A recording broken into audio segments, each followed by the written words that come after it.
बढ़ते हैं। जम्मू कश्मीर में आतंकियों ने एक बार फिर से निर्दोष कश्मीरी पंडित को निशाना बनाया है। कश्मीर के अनंतनाग में आतंकियों ने कश्मीरी पंडित अनिल कुमार पंडित की हत्या कर दी। सेना के ऑपरेशन से बौखलाए आतंकी एक बार फिर से कश्मीरी पंडितों को निशाना बनाने लगे हैं।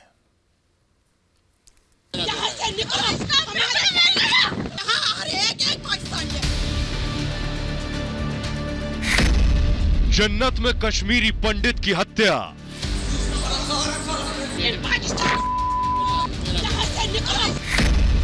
आतंकियों ने सरपंच को मारी गोली। ये डेस्परेशन है क्योंकि इनका खात्मा लगभग तय होने वाला है, इसीलिए ये एक डेस्परेशन की एक निशानी है, इंडिकेशन है। हत्या से दहशत में कश्मीरी पंडित। इस स्थिति में हमारा कश्मीर में रहना एक बहुत बड़ा चैलेंज है, हमारे लिए नहीं बल्कि भारत सरकार के लिए। जम्मू कश्मीर के अनंतनाग में सरपंच की गोली मारकर हत्या कर दी गई। सरपंच कश्मीरी पंडित था। आतंकियों ने सरपंच को गोली मारी। आतंकी सेना के ऑपरेशन से बौखलाए हुए हैं और इसी वजह से कायराना हरकत पर उतारू हैं। सरपंच अनिल कुमार पंडित अपने सेब के बागीचे की तरफ जा रहे थे, तभी कुछ आतंकी वहां आए और सरपंच पर ताबड़तोड़ गोली चला दी। इसके बाद उन्हें अनंतनाग के अस्पताल ले जाया गया, लेकिन उनकी मौत हो गई। ये कश्मीरी पंडित कश्मीर घाटी के दक्षिण कश्मीर इलाके से चुना हुआ प्रतिनिधि था, सरपंच था। आतंकियों की तरफ से इसकी हत्या कर दी गई।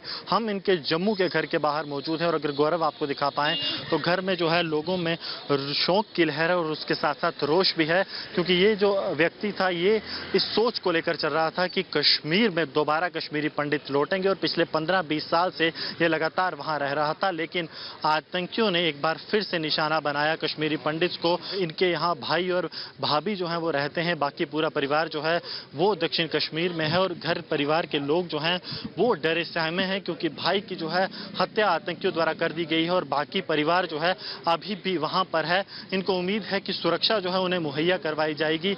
लेकिन एक व्यक्ति जो कि ये कोशिशें कर रहा था कि कश्मीरी पंडित समुदाय 1999 में हुई ज्यादतियों को भूलकर एक बार फिर कश्मीर घाटी में लौटेगा, उसकी निर्मम हत्या के बाद इन लोगों में दुख का माहौल है। कश्मीरी पंडित की हत्या के बाद परिवार का रो रो कर बुरा हाल है। परिवार के लोग गुस्से में हैं।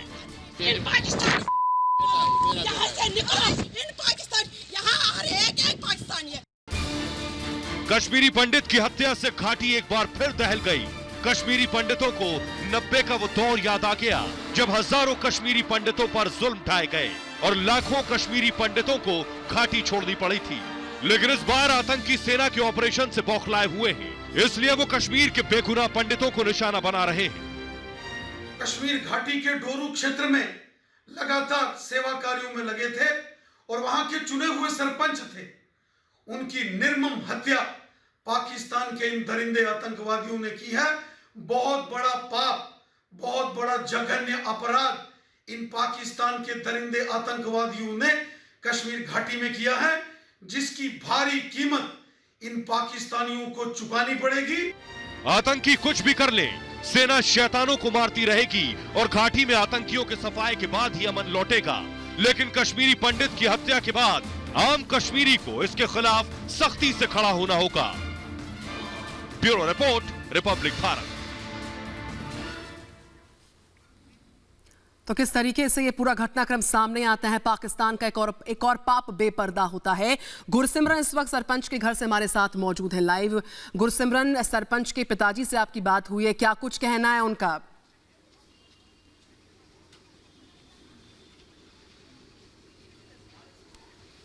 जी मैं बता दूं कि ये जो बहादुर पिता है ये कहीं ना कहीं अब भी फ़ख्र महसूस कर रहा है। इसका कहना है कि मेरे बेटे ने कोशिश की थी कि कश्मीर घाटी में एक बार फिर कश्मीरी पंडित लौटें, क्योंकि 1999 में जब कश्मीरी पंडितों को कश्मीर घाटी से निकाला गया था तो उसके बाद से ही लगातार ये प्रयास जो है अजय भारती की तरफ से किया जा रहा था कि कश्मीरी पंडित समुदाय जो है उन सब बातों को भूलकर एक बार फिर कश्मीर लौटे, और लगातार ये प्रयास था और कश्मीर का आवाम भी जो है उन्हें सपोर्ट कर रहा था। वरना आप सोचिए कि दक्षिण कश्मीर से थे वो कैसे जीत कर आते हैं। आम लोगों ने उनका सपोर्ट किया और वो दक्षिण कश्मीर के अनंतनाग जिले, जो कि आतंक के गढ़ों में से एक माना जाता है, वहां से सरपंच चुनकर आए थे।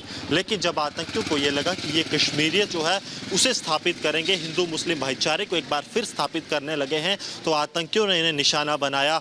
और इस जाबाज बाप का ये कहना है कि आतंकियों की इतनी हिम्मत नहीं थी कि मेरे बेटे को सामने से गोली मारते, बल्कि उन्हें कंधे से गोली मारी गई। उनका कहना है कि हमने जब खतरा देखा तो हमने कई बार अपने बेटे से ये कहा कि हम जम्मू वापस चलते हैं, लेकिन उसने कहा कि अगर भारतीय सेना कश्मीर की सुरक्षा के लिए यहाँ तैनात है तो अगर हमारा भी बलिदान जाता है तो जाएगा। तो आप समझ सकते हैं कि किस सोच का वो आदमी था। ये अपने आप में दिखाता है कि आतंकी कितने कायर हैं। निर्दोष कश्मीरी पंडितों की हत्या करके वो अपनी बहादुरी साबित करना चाहते हैं। हम लौटते रहेंगे आपके पास इस खबर पर और ज्यादा बातचीत करने के लिए। इस बीच एक खबर जम्मू कश्मीर से ही आ रही है।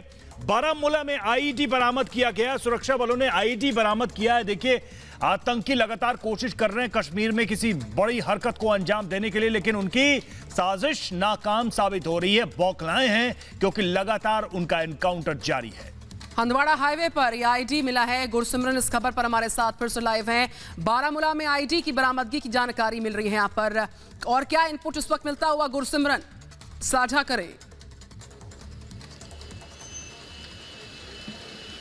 जी ये जो बारामूला हंदवाड़ा हाईवे जो कि लदूरा रफियाबाद रोड पड़ता है, यहाँ पर आईडी जो है सुरक्षा बलों ने बरामद किया है। और आतंकी जिस तरह से लगातार बौखलाए हुए हैं तो किसी न किसी तरह वो सुरक्षा बलों को निशाना बनाना चाहते हैं।